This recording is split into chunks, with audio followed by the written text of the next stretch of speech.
Assalamualaikum warahmatullahi wabarakatuh. Balik lagi bersama kita Pejuang Yen.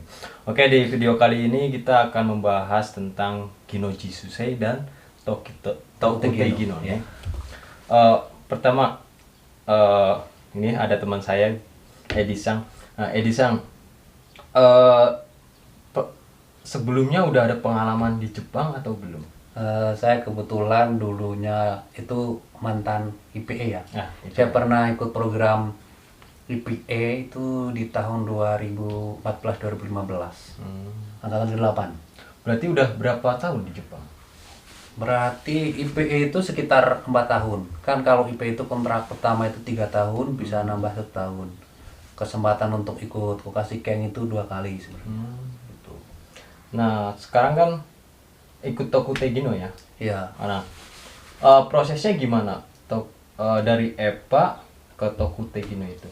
Oh, kalau yang untuk SEPA itu sebenarnya ada 2 cara, Mas. Ya gimana? Untuk SEPA itu ada 2 cara. Untuk yang cara pertama itu adalah setelah ujian vokasi Keng, kita dinyatakan tidak lulus, itu kita bisa langsung mengambil Tokute Gino. Dengan catatan dalam hasil ujian vokasi Keng itu tidak ada nilai nolnya gitu. Jadi dari semua apa namanya tuh? Soal ya? Semua soal itu kan ada yang tentang keperawatan lansia, ada tentang kedokteran dan lain-lain itu. Itu jangan ada yang nilainya 0 gitu. Paling nggak ada nilai 1 lah gitu, tuh nggak masalah gitu. Kalau misalkan dalam salah satu soal itu ada nilai nolnya, berarti otomatis nggak bisa lanjut. Iya. Tokute ya? Nggak bisa lanjut Tokute Gino, tapi pakai cara kedua, Mas. Cara keduanya itu adalah kita harus mengikuti ujian Tokute Gino. Oh, jadi ujian keperawatan dasar kayak keperawatan lansia yang diadakan di Jepang dan di Indonesia. Itu kita wajib mengikuti itu untuk mendapatkan 2 sertifikat gitu. Soalnya ada 2 soal bahasa Indonesia dan soal bahasa Jepang. Nah, di lain itu pun kalau yang untuk kita dari EPA langsung masuk Tokute Gino, itu ada syarat yang mutlak yang harus dipenuhi gitu. Pengalaman saya pribadi, itu saya dulu ujian vokasi Kengnya itu tidak ada nilai nolnya. Dan nilainya juga lumayan lah.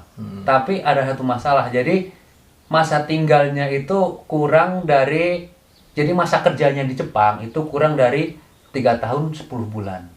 Nah, itu juga tidak bisa untuk mengambil Tokute Gino, walaupun tidak ada nilai nol. Nah, untuk memenuhi lanjut ke program Tokute Gino dari SEPA itu, minimal tuh harus berapa tahun? Maunya di Jepangnya tuh. Tadi kan udah bilang kan ada kurang berapa hari gitu lah. Kalau SEPA itu sekurang-kurangnya 3 tahun 10 bulan itu masa kerjanya di Jepang itu 3 tahun 10 bulan. Jadi masa kerjanya. Kalau kurang dari itu, saya itu cuma kurang 4 hari. Kurang 4 hari itu nggak bisa. Jadi 1 tahun 9 bulan 26 hari. Giri-giri ya. Kurang 4 hari itu nggak bisa. Karena memang di Jepang itu peraturannya sangat ketat, jadi tidak bisa nggak apa-apa kurang 4 hari kita lulusan itu nggak bisa. Jadi saya mau nggak mau saya harus ikut ujian Tokute Gino, terus saya mengikuti ujian tersebut gitu. Kalau misalkan udah memenuhi tadi 3 tahun ya? 3 tahun 10 bulan itu nggak perlu ikut ujian lagi? Nggak perlu, asalkan tidak ada nilai 0 dan mempunyai sertifikat minimal N4. Kalau tidak punya sertifikat N4, kita harus mengikuti ujian JFT Basic A2. Nah, terus yang saya mau tanyakan nih, keuntungan dari Tokute Gino sendiri itu apa? Kalau keuntungan dari Tokute Gino itu sebenarnya hampir sama dengan IPA, karena hak-hak kita juga sama gitu. Karena dalam undang-undang Jepang juga untuk yang Tokute Gino itu disamakan dengan orang Jepang, antara gaji, bonus dan lain-lain itu disamakan dengan orang Jepang. Nah, keuntungannya ya kita dapat bonus, kita juga dapat hak cuti, kita juga dapat misalnya ada tunjangan apa kita dapat. Itu keuntungannya. Tapi ya seperti EPA, kita tidak bisa mengajak keluarga untuk tinggal di Jepang bersama-sama. Itu kalau Tokute Gino Ichigo. Kan ada Tokute Gino Ichigo sama Nigo.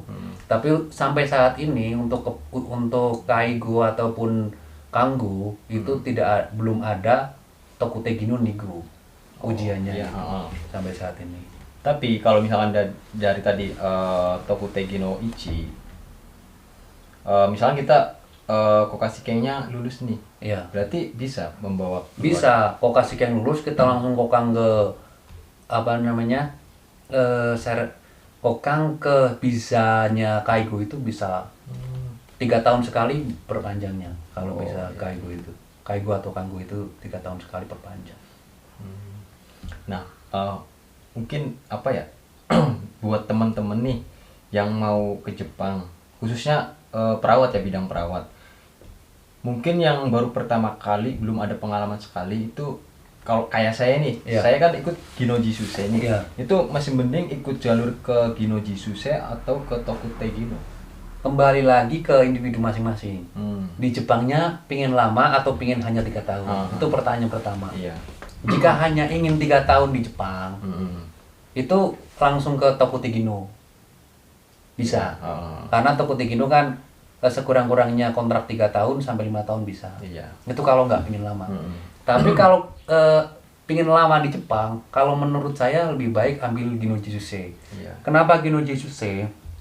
Kalau Tokutei Gino setelah selesai 5 tahun udah nggak bisa kerja di Jepang lagi. Iya. Itu kalau Tokutei Gino kan. Tapi kalau Ginoji Susei setelah Anda 3 tahun selesai kontrak, Anda mengikuti ujian Tokutei Gino ataupun kan ada sertifikat JITKO dan lain-lain itu. Iya. Itu bisa untuk syarat nantinya mendaftar di Tokutei Gino gitu. Berarti 3 tahun ditambah 5 tahun. Iya. Di Jepang jadi berapa? 8 tahun kan. Nah, itu keuntungannya kalau yang ingin lama di Jepang gitu. Nah, kan orang kan masing-masing pingin nyoba-nyoba atau pingin cuma nyari modal 3 tahun itu. Ya udah langsung ambil Tokutei Gino. Tapi tidak mudah, Mas.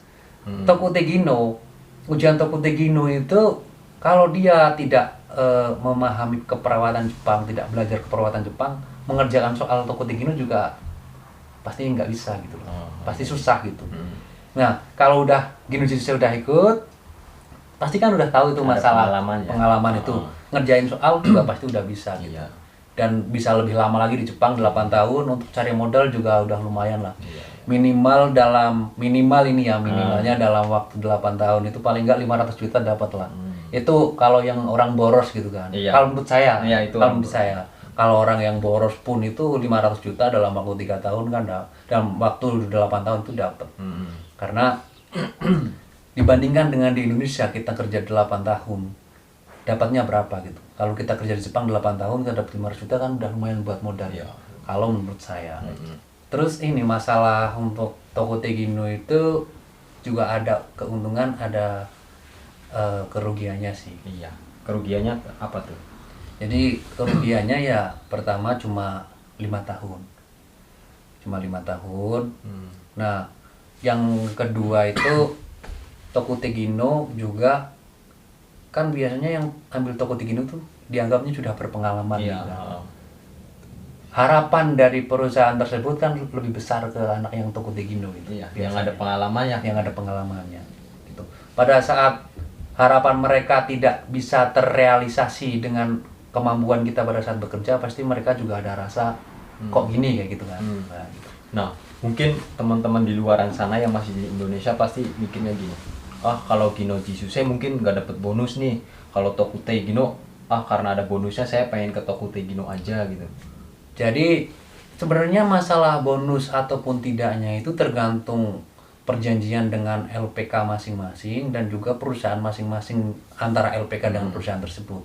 Karena jika kita melalui LPK itu secara otomatis perusahaan yang mengirim kita sebagai penyalur juga mereka akan dapat tiap bulan jatah gitu kan. Iya. Jatah dari perusahaan itu entah itu berapa inilah ya ada nominalnya. Kecilnya 100.000 lah. Ya lebih lah kalau menurut saya.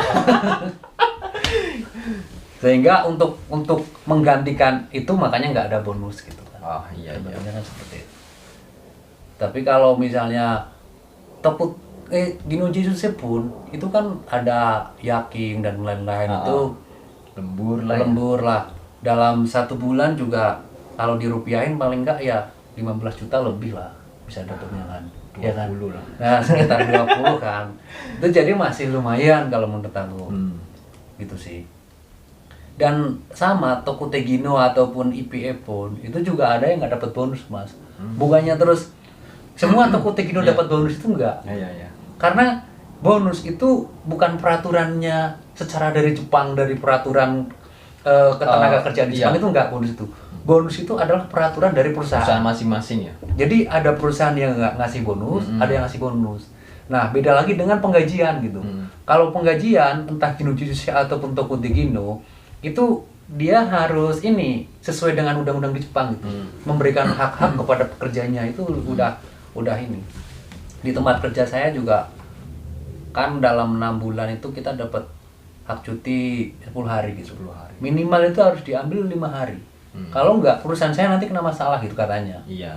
Makanya hari ini harusnya saya kerja tadi ditelepon disuruh libur gitu. Nah, mungkin apa ya? Dalam 1 tahun itu nih di perusahaan Mas nih bonusnya itu kira-kira dapat berapa kali gitu? Kalau di perusahaan saya itu 1 tahun dapat 2 kali. Dan ya nggak bisa sebut nominal tapi lumayan lah. Iya, saya tahu lah. Lumayan lah. Iya. Tapi katanya ada juga tuh apa? Bonus kayak keuntungan perusahaan kayak gitu. Jadi ada Ichijikin Kyufu itu uang lumsum lah. Jadi dalam pembukuan Jepang itu kan ditutup pada bulan 34 ya? 34 ya. Nah, awal tahun itu bulan 4. Nah, biasanya pada bulan 4 itu kita dapat pembagian keuntungan. Itu juga masing-masing perusahaan beda-beda karena perusahaan kerja dulu tempat kerja saya dulu juga nggak ada kayak gitu kan. Dan bonusnya juga lebih kecil. Tapi kalau perusahaan saya sekarang itu ada gitu dapat. Saya juga dapat walaupun dikit kan. Oh iya, dulu tuh Mas nih di daerah mana kerjanya? Terus bagian apa ya? Kayak shisetsunya itu entah itu rokeng atau daisabis atau apa gitu. Kalau dulu itu saya ada di daerah ini, Bawah ya kalau nggak salah. Tokushima Ken, Shikoku. Nah, saya dulu di rokeng. Nah, kerja di rokeng itu kan berat. Kerja di rokeng itu Mungkin berat. rokeng tuh yang apa ya? Yang jenis pekerjaannya seperti apa? Mungkin teman-teman di sini ada yang nggak tahu gitu. Jadi sebenarnya di dalam keperawatan kayak gue itu kan ada beberapa macam keperawatan ya. Ada yang sistemnya unit, Iya. ada yang sistemnya Rojing Home, ada yang sistemnya Yurio, ada yang sistemnya Rojing Hokeng. Iya. Terus ada lagi yang Daisabisu, Dai Service. Ada lagi yang selain Dai Service itu ada lagi Soto Style gitu kan. Jadi ada banyak ini dan masing-masing ruangan tersebut mempunyai gaya perawatan yang berbeda gitu kan. Tapi biasanya kalau unit tuh itu biasanya dalam satu unit itu 10 orang. Tapi Atau 20 orang. kalau denger-denger nih kalau di rokeng itu banyak ya Banyak. lansianya. Di Rokeng dulu saya ya sekitar 30 sampai 40 orang kayak gitu kan. Dan di Rokeng kan kebanyakan ya udah kan teman-teman tahu lah yang tingkat keperawatannya misalnya 3 sampai 4. Iya. Jadi udah tingkat keperawatannya ketergantungan kepada perawat lebih besar. Jadi hampir tindakannya itu banyak. Dan capeknya juga lebih capek daripada yang tempat kerja saya sekarang. Iya.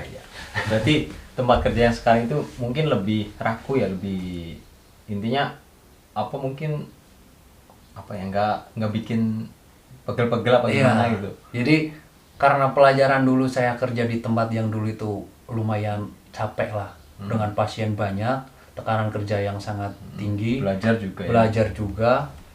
Nah, pada saat saya mencari perusahaan lain, pas saya wawancara juga saya dari awal sudah menekankan bahwa saya ingin bekerja di day service gitu. Karena mungkin kan karena saya ex EPA, saya punya pengalaman, jadi saya punya nilai tawar menawar juga kan. Dan saya dan teman-teman saya lah yang ex EPA itu kebetulan yang satu perusahaan dengan saya juga di day service karena mereka juga kebanyakan dulunya di Rokeng gitu kan, udah merasakan kayak apa gitu di Rokeng. Akhirnya kita memutuskan untuk yang kerjanya ringan walaupun gajinya nggak begitu gede, tapi yang penting badannya kita nggak terlalu inilah. Ya Ngoyo namanya di negeri orang lah, iya. jangan sampai kita kenapa-napa gitu ya. Dan alhamdulillah ya nyaman lah, kita kerjanya nggak terlalu capek, ya malah kalau dibandingin dulu ya mending sekarang banget gitu. nggak capek, liburnya juga lebih banyak kalau sekarang.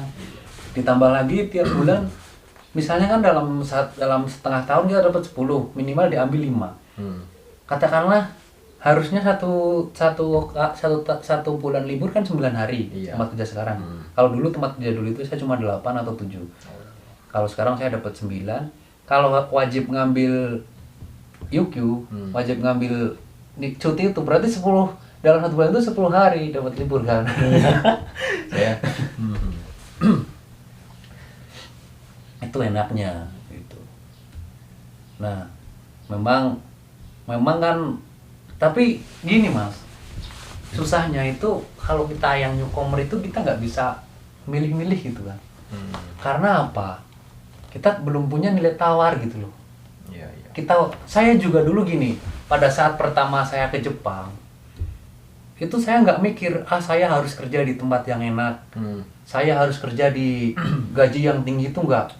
Pertama kita mau ke Jepang itu jangan mikir ke situ gitu. Karena kenapa?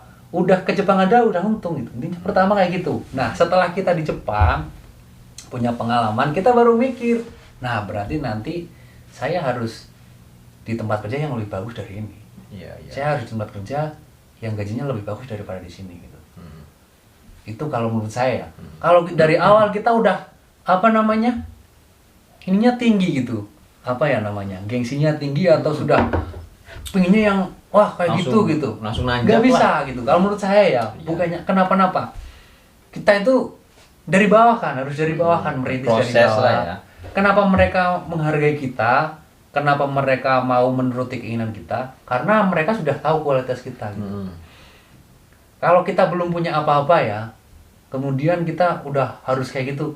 Mereka juga mikir, ini orang belum ini apa-apa udah maunya itu aja gitu. Pasti mereka juga sebel gitu kan. Kalau menurut aku sih kayak gitu gitu. Ditambah lagi kalau pada saat kerja terus nggak sesuai yang ekspektasinya kan jadi masalah lagi. Tekanan lah buat kita sendiri ya. Terus balik lagi nih ke Tokute Gino. Dulu nah Mas ini kan ikut Tokute Gino. Harusnya kan tadi karena ujiannya mungkin gagal, jadi kan ada pikiran lah buat ke Jepang lagi dan ikut Tokute Gino. Nah, kenapa sih mau ikut ke Tokute Gino terus kerja lagi di Jepang? Apa nggak capek gitu? Jadi saya juga pas pulang ke Indonesia saya udah kerja di sebuah perusahaan yang gajinya juga lumayan, dan juga salah satu perusahaan yang pengiriman ke Jepang yang salah satu terbesar lah di ini itu. Ya. Mungkin dulunya LPK-nya Mas Suhada lah. Iya. Udah pernah cerita. Lumayan lah. Cuma gini, kan karena ya salahnya gini. Jadi pada saat dulu saya kerja di Jepang itu terlalu banyak foya-foya gitu. Nah, iya. Karena jadi, masih sendiri ya. Karena belum menikah gitu. Ada uang pengennya jalan-jalan ke Tokyo lah, kemana lah kayak gitu kan. Terus ininya tinggi gitu, gengsinya tinggi, beli jam ya yang mahal, beli baju yang mahal gitu kan, yang bermerek kayak gitu kan. Pada akhirnya kita nggak punya tabungan gitu kan. Setelah di Indonesia kita kerja, kita kerja dengan gaji yang lumayan pun, setelah kita nikah itu tekanannya kan berbeda. Ditambah lagi misalnya kayak saya kan punya kreditan rumah dan lain-lain kan. Nah, jadi beban lagi kan. Nah, setelah itu saya berpikir untuk mencari modal lagi gitu, tapi dengan ritme, dengan cara yang berbeda gitu. Membeli sesuatu yang dibutuhkan bukan yang diinginkan gitu. Kan kalau orang-orang yang baru ke Jepang itu sudah pasti. Mungkin Mas Suhada juga masih mengalami, pingin sepatu yang bagus, pingin ini yang bagus dan lain-lain, itu pasti gitu kan. Nah, tapi kembali lagi kita harus berpikir setelah kita pulang itu kita ada tabungan nggak gitu kan. Itu juga yang perlu dipikirkan orang-orang yang mau ke Jepang atau sudah di Jepang kalau menurut saya. Jangan sampai kita pulang ke Indonesia dan udah nggak ada tabungan, kita bingung gitu. Karena tidak semua orang pulang ke Indonesia langsung kerja gitu.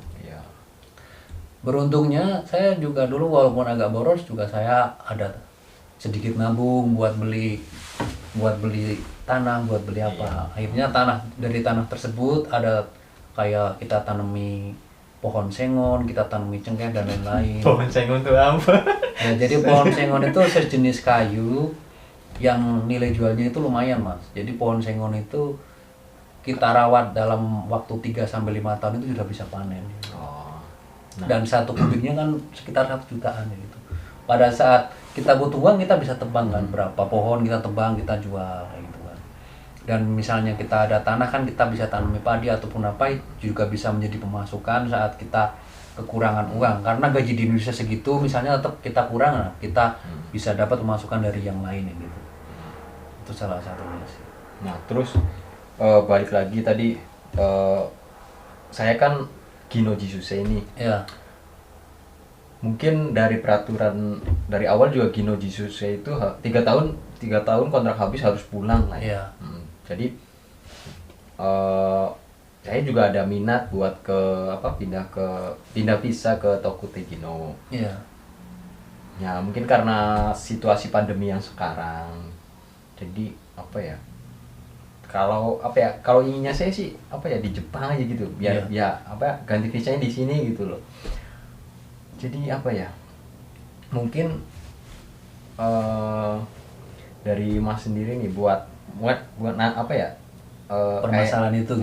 permasalahan itu, terus buat saya sendiri kalau mau ikut ke Tokute Gino harus gimana gitu. Nah, kebetulan kan saya pada saat pertama di sini kan sering keluar bareng sama pihak ini ya, UMI-nya gitu kan, karena ada beberapa dokumen yang harus diurus. Itu saya juga tanya-tanya masalah permasalahannya seperti Mas Wada itu. Jadi kalau Gino Jisuse mau lanjut ke Tokute Gino itu gimana caranya gitu. Nah di dalam percakapan tersebut itu sebenarnya harus pulang dulu gitu. Harus pulang dulu ya. Harus, kalau Gino Jisuse itu wajib pulang dulu. Wajib pulang dulu di Indonesia misalnya 2 atau 3 bulan, baru ke Jepang lagi gitu. Nah kalau menurut saya, dibandingkan mengambil ujian di Jepang, dibandingkan mengambil Tokute Gino di Jepang, lebih baik mengambil ujian Tokute Gino di Indonesia. Kenapa? Karena di samping biayanya yang lebih murah, itu juga lebih banyak kesempatan untuk ujian di Indonesia itu lebih banyak gitu. Bulan ini ada, bulan ini ada, bulan ini ada. Kalau di Jepang itu kayaknya masih jarang tuh kesempatan buat ujian Tokute Gino itu. Nah, dan sebelum pulang itu kan misalnya Mas Wada mau pulang, daftar dulu aja gitu kan, bisa lewat online Prometricnya itu. Daftar ikut ujian Tokute Gino, nah pas pulang tinggal ikut ujian kan. Nah setelah ikut ujian lulus, udah pasti lulus lah. Kalau menurut saya kan udah punya pengalaman, udah tahu masalah keperawatan dan lain-lain di sini. Nah setelah udah lulus, masukin lagi ke perusahaan yang dulu Mas Wada kerja, diproses. Si UE kan sekitar paling cepatnya 1 bulan setengah, paling lambatnya 3 bulan kan. Pas kan itu, jenjang waktu antara 3 bulan, dokumen jadi bisa berangkat lagi setelah 3 bulan. Itu sesuai dengan peraturan yang ada di Jepang gitu kan. Dan juga itu lebih enak. Nah karena pengalaman Masnya itu Gino Jisuse 3 tahun, dan di Jepang, di Indonesia itu tenggatnya belum ada 1 tahun, itu nanti tahun depannya kemungkinan besar bisa ikut ujian Kokashiken kayak gitu. Nah terus untuk masalah ujian Kokashiken nih, sesulit apa sih ujian Kokashiken itu? Sulit banget. Ya saya juga sebenarnya pengen gitu kan ikut, ya pasti pengen ikutlah ujian itu. Nah cuman curhatan dari teman-teman, ujian Kokashiken tuh sulit ya, gimana ya, kayak mungkin kalau di Indonesia kayak ini ya, ujikom ya, Lebih sulit dari ujikom. Soka. Karena kalau ujikom kan bahasa Indonesia, kita bisa merikai kan. Iya. Nah sedangkan kalau di Jepang bahasa Jepang dan hampir semuanya kanji kan. Kalau kita bisa merikai hanya sebagian pun kita nggak bisa ngerjain. Ibaratnya kalau teman-teman udah pernah ikut ujian N3 atau N4 itu dokainya itu kalau untuk soal ujian. Emang iya. Dan lebih sulit lagi. Jadi dokai di tingkatan yang N1 ataupun N2. Iya, kebanyakan ya di N2 N1 lah ya. Iya, jadi untuk merikainya susah. Jadi pengalaman saya dulu ikut ujian Kokashiken itu banyak kotoba yang saya tidak tahu, karena Saya belum belajar N2. Ya, ya. Jadi alangkah lebih baiknya kalau kita Udah jalan belajar N2. Iya. Jadi kita sambil memahami. lah. Dan beberapa juga walaupun ada yang udah lulus N2 pun tidak lulus Kokasikan itu banyak. Teman saya juga ada yang ini juga. Saya juga dulu ya kurang hanya berapa poin lah untuk Kokasikennya gitu. Karena memang susah gitu loh Mas. Dan semisal pun kita misalnya nilai rata-ratanya 72, kita dapat 72, tapi ada nilai nolnya, kita nggak lulus Mas. Ya, ya. Jadi kita nggak boleh ada nilai Kayak nol. ini aja ya, kayak JITES lah ya. Iya. Kalau ujian bahasa Jepangnya itu. Iya. Ya sama kayak misalnya di JLPT atau JITES kan misalnya Dokai minimal nilainya 18 atau 19. Iya. Di bawah itu walaupun nilainya lebih dari ini Yang tetap nggak lulus kan, nggak bisa lulus ya. Sama seperti yang penting jangan ada nilai nol. Munda yang nol lah. Iya. Ya, ya. Nah, ini gimana, masih ada yang ditanyakan nggak Mas? Udah. Nah ini sekarang giliran saya juga karena saya nggak tahu menahu masalah yang Ginojutsu itu, saya mau tanya ke Mas Wada gitu. Jadi apa sih yang sudah Mas ini lalui di Ginojutsu itu yang menurut Mas itu untuk pengalamannya yang susah sanunya itu apa aja gitu?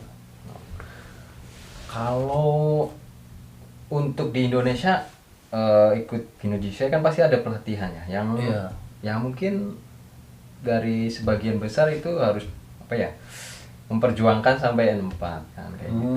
Jadi harus N4 ya Mas. Minimal N4. Terus di setiap perusahaan itu kan beda-beda. Saya kan lulus N3 itu di Indonesia. Nah, karena kumiai saya itu sebut saja care facility ya. Itu kalau udah lulus N3 itu dapat bonus dari si perusahaan tersebut, perusahaan penerima lah ya. Nah, nanti dari terus setelah kita kurang lebih saya itu belajar di Indonesia kurang lebih 11 bulan ya sampai berangkat itu. Nah, setelah tiba di Jepang kita kensu, ada yang 1 bulan, ada yang 2 bulan. Nah, selama belajar di situ tuh ya belajar tentang kaigo lah, keperawatan yang di sini kayak gimana, terus materinya kayak gimana. Nah, terus setelah 2 bulan itu ke perusahaan kerja kan. Terus sekitar satu bulan 2 bulan kita di kayak masih didampingin lah kayak gini, pengenalan kayak gitu ya. Nah, terus setelah kayak ya lama-lama mungkin setiap 6 bulan sekali juga dari perusahaan itu ada yang namanya kayak evaluasi buat kita sendiri lah. Apa sih yang pengen kita ketahui kayak gitu. Terus pas udah dapat 6 bulan itu ada yang namanya ujian Ginojutsu, ujian kaigo lah, yang masih dasar banget lah pokoknya. Mungkin teman-teman juga pasti lulus lah ujian gitu. Karena emang ujiannya gampang, ujian teori sama ujian praktek. Karena pasti lulus buat teman-teman yang yang pingin gitu. Yang pingin meskipun dari rikainya belum bisa Pak, kalau dipraktekin sih pasti bisa gitu. Nah, kebetulan kan saya juga ikut program ini udah berapa ya, berarti sekarang udah 1 tahun 5 bulanan lah ya. Udah dapat 1 tahun 5 bulan. Nah, yang paling disuka itu mungkin suasana ya, kehidupan di Jepang itu. Terus dari segi makanannya. Terus kalau di tempat kerja yang paling suka itu komunikasi dengan si lansianya gitu. Jadi kan kalau kaigo itu dituntut untuk saling komunikasi ya. Gitu ya, benar-benar. Entah itu komunikasi dalam bentuk kenjogo kayak gitu, sopan. Ya awal-awal sih kita tuh gimana, kayak ngerasa deg-degan sendiri, kinco kan. Ya, Jadi bisa apa enggak, tapi ya dengan lama-kelamaan bisa gitu. Terus ya sering bercanda sama si lansia itu kan. Nah, ini saya mau bertanya mengenai Ginojutsu Mas. Iya. Untuk Ginojutsu itu misalnya ini saya adik saya atau teman-teman yang mungkin yang lagi nonton itu ingin mengambil apa namanya Kinujutsu gitu. Iya. Proses awalnya gimana? Apa aja yang perlu kita persiapkan gitu? Yang perlu disiapkan itu pertama ya uang pasti kan. Uang ya buat MCO sekitar 1,5 juta lah. Nah, terus yang kedua itu tes psikotes. Yang ketiga ada tes wawancara. Udah ada apa ya? Yang utama mungkin itu Tiga itu ya. 3 poin itu ya. Jadi yang menurut paling susahnya itu ya di tes psikotesnya. Jadi gimana sih ya? Mas sendiri mungkin pernah ngalamin lah anak Iya, EPA kayak benar. gimana kan? Tes psikotes itu seperti apa? Mungkin yang perlu difokuskan ke situ. Untuk syarat minimal kita bisa berangkat setelah kita masuk ke program Kinujutsu itu apa aja mas syarat minimalnya? Misalnya kalau nggak lulus ujian ini kita nggak bisa berangkat gitu. Itu ada syarat-syarat kayak gitu nggak sih mas dari perusahaan yang buat misalnya LPK-nya itu ada nggak? Kalau dari LPK atau PT pemberangkatan ke Jepangnya pasti ada. Ada syaratnya. Jadi dulu waktu saya itu berapa kali kesempatannya buat untuk tes Nihongonya itu 3 kali kesempatan atau 2 kali kesempatan lah itu. Itu Nihongo level berapa itu berarti mas? Level N4. Oh level 4. Kalau misalkan dalam 3 kesempatan itu nggak dilakukan dengan maksimal, otomatis mungkin ada pertimbangan lagi dari perusahaan tersebut. Mungkin entah itu mau dipulangkan dulu untuk belajar sendiri di rumah atau mau ya keluar gitu, keluar perusahaan. Tapi dengan catatan pasti di situ karena kita di awal itu ada yang namanya kontrak. Jadi ada denda kayaknya. Mungkin itu setiap perusahaan karena beda-beda mungkin nggak tahu ya. Biasanya dendanya sekitar 30 jutaan sih. Itu ya apalagi kalau udah dapat perusahaan terus kita pengen keluar itu lebih besar itu. Ya benar. Kalau kita belum dapat perusahaan paling di bawah 5 juta itu kena dendanya. Ya.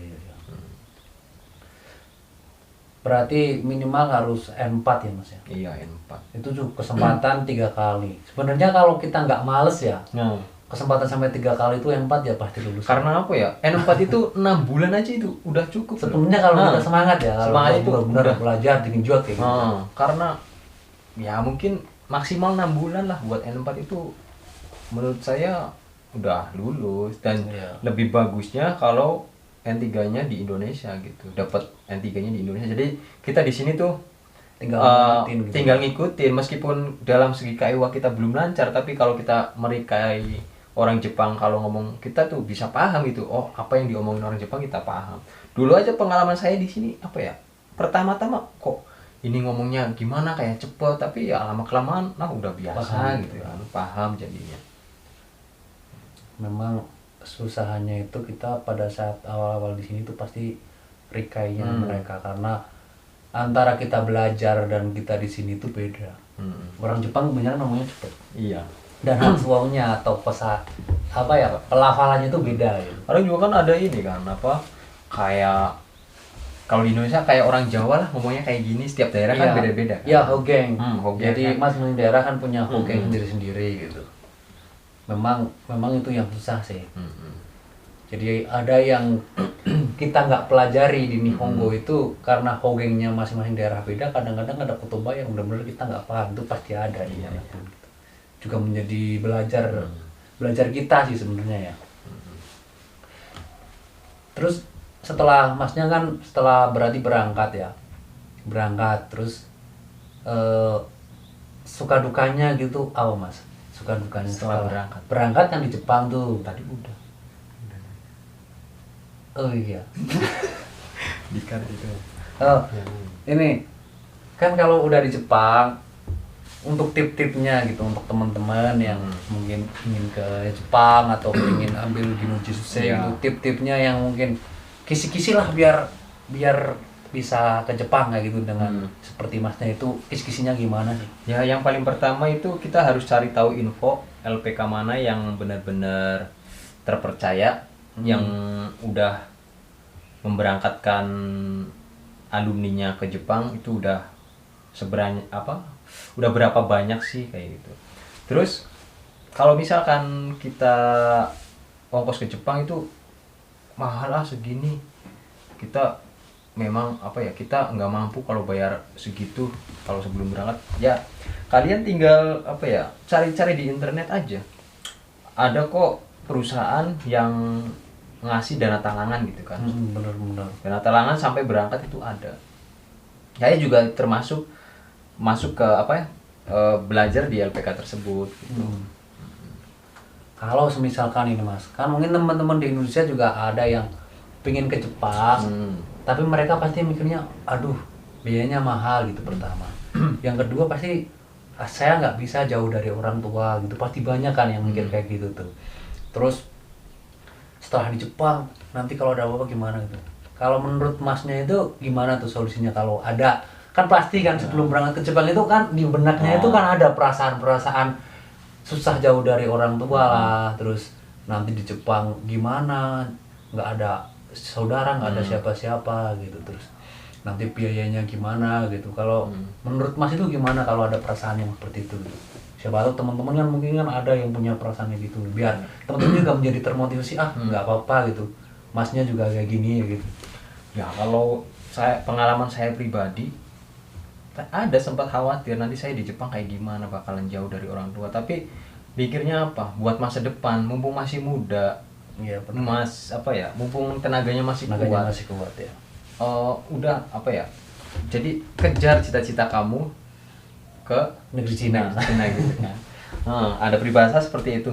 Jadi ya udah, mumpung masih muda, mumpung masih semangat, mumpung masih apa ya, otaknya masih fresh, udah buang pikiran N4 itu sulit, itu jauhkan.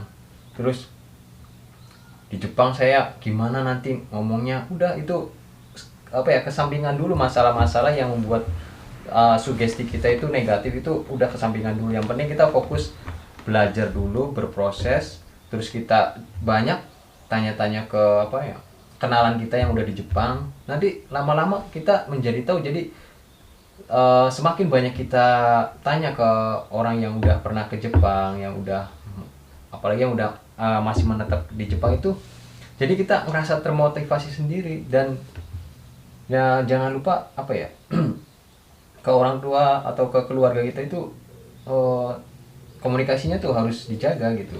Iya, Jadi biar saling mendukung sama lain gitu kan. Nah menurut saya itu sih yang perlu di perlu diwanti-wanti itu, buang dulu sugesti negatif kita gitu. Benar. Pesimis tuh, rasa pesimis tuh udah di kesampingkan dulu. Pasti ada rasa pesimis, cuman apa ya, udah maju aja gitu. Yang penting jangan apa ya, jangan salah langkah sendiri gitu. Kalau kita, yang penting mau orang mau ngomongin kita kayak gimana juga, kalau kitanya semangat pasti bisa. Iya benar. Saya juga Nihongo itu nggak begitu pinter, nggak begitu apa gitu. Yang penting ada niat, usaha, kerja keras udah. Sama memang kadang-kadang ya, untuk saya sendiri juga dulu sebelum ke Jepang kan saya sudah kerja di rumah sakit gitu. Itu sangat susah untuk kita lepas dari posisi enak pada saat itu gitu. Kita pasti mikir gini, aku udah kerja di rumah sakit, udah dapat gaji segini, masa aku harus ninggalin tempat kerja yang udah kerja, udah enak gitu. Cuma setelah saya pikir lagi tuh gini, misalkan saya kerja di rumah sakit 1 bulan gajinya 2 juta misalkan ya, atau lebih lah. Untuk kita dapat uang, katakanlah 200 juta, itu kita harus kerja berapa tahun? Aku dulu mikirnya jadi kayak gitu kan, untuk motivasi diri sendiri. Tapi kalau kita di Jepang gitu kan, kita bisa mendapatkan mungkin nominal segitu dalam waktu 3 tahun ya gitu. Jadi ya, nah mungkin ada kata-kata motivasi dari Edison buat teman-teman yang di sana, biar apa ya, saya mau ke Jepang juga masih ragu, jadi apa sih, biar ujiannya lulus kayak gitu. Intinya semangat, dan tidak ada orang bodoh, yang ada itu orang yang malas belajar gitu kan.